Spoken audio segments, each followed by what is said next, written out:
uma nova terra. Porque o primeiro céu e a primeira terra se foram e o mar já não é. Eu, João, vi a cidade santa, a nova Jerusalém, que da parte de Deus descia do céu, adornada com uma esposa ataviada para o seu esposo.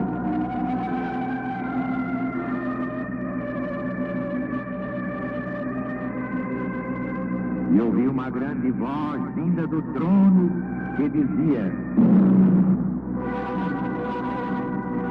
eis aqui o tabernáculo de Deus com os homens. Deus habitará com eles, e eles serão seu povo, e o próprio Deus no meio deles será o seu Deus.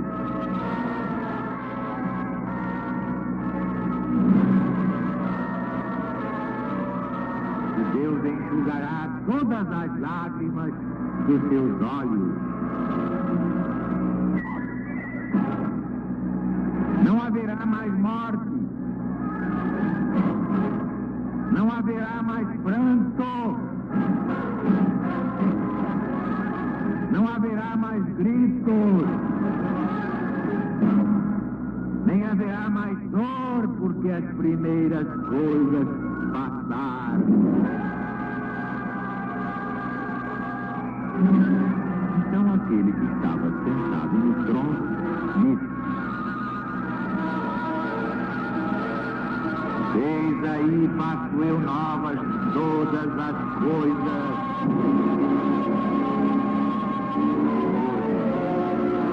Escreve,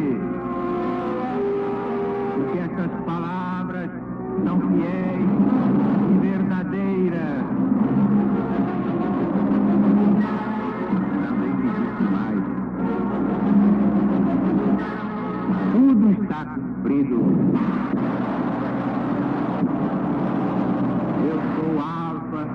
O ômega, o princípio e o fim.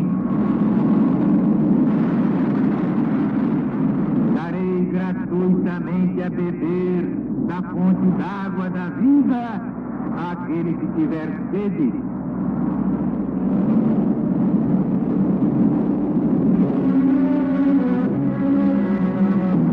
Aquele que vencer possuirá essas coisas. Eu serei seu Deus, e ele será meu filho. Mas pelo que toca aos tímidos,